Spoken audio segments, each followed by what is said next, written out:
Today is Thursday, June 19th, AD 2025.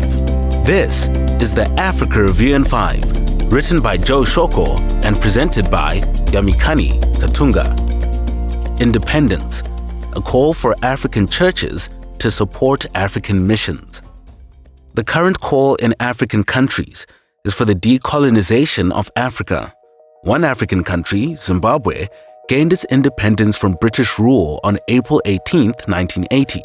Its neighbor, South Africa, was one of the last countries in Africa to see the end of racial segregation in what is known as apartheid, and to be declared an independent democratic country. Currently, there are 54 fully independent countries in Africa. Independence is something that many young university students long for. The dream of being able to come home without the curfew alarm going off or being frantically called by a worried mother is what many aspire to. When we think of independence, what comes to mind is being able to stand on your own 2 feet. This is when boys become men. Despite the loud calls for Africa to remain decolonized, our dependence on foreign aid has reached unprecedented levels. In the past 60 years, the amount of money sent into Africa by richer Western countries for economic development and wrestling poverty has grown 6-fold. For a country like Zimbabwe, which is no stranger to foreign aid and investors, the insatiable desire to get help from our Western counterparts is somewhat confusing, considering the land reform program of 2001, where many white farmers were forcibly removed from their farms and replaced by locals. This inhumane act brought economic sanctions on the country, which crippled its economy and changed the way people perceive life for good. How does a government say they don't need any foreign aid from white people, thus they evict them off their farms, but when slapped with economic sanctions, they play the victim card? When we consider the spiritual landscape, the number of missionaries who choose to stay in Zimbabwe and minister to the local people has noticeably declined over the years. Missionaries have chosen to settle in countries that are much more economically stable, like South Africa, Zambia, Rwanda, Kenya, and Uganda. Despite the stability in some of these countries, the entitlement mentality that only the people in the West can afford this still reigns supreme. How many healthy churches in your country do you know of that support their own pastors fully? How many do you know of that send out missionaries until the planted churches appoint their own elders and reach maturity?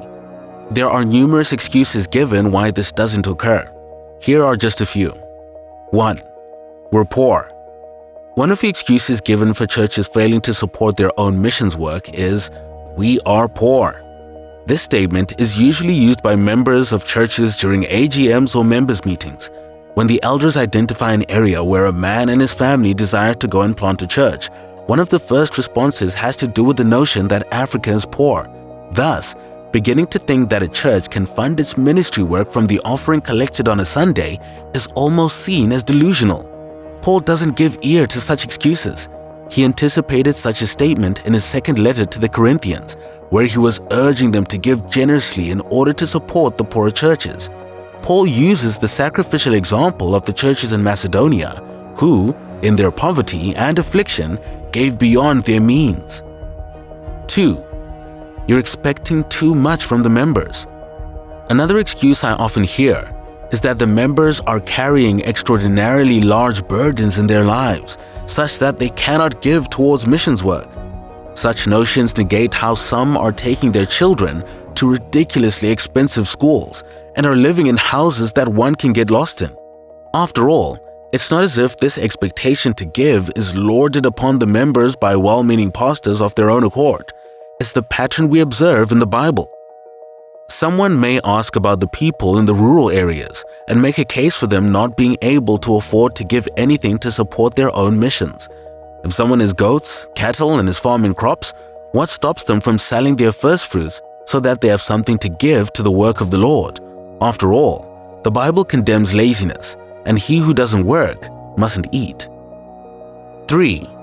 There are many other needs in the church. A wise man once alluded that he can tell what a church prioritizes when he sees their financial budget and what they spend their money on.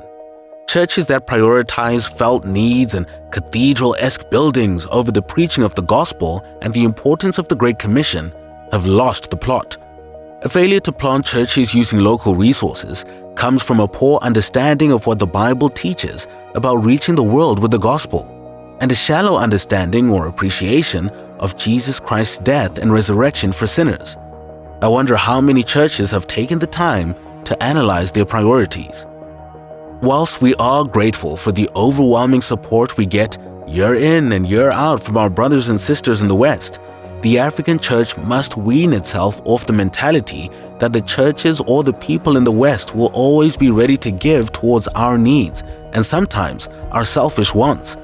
The African church must decolonize itself from an unhealthy dependence on outside donor funding and aid. Friends, it's about time that African churches supported African missions.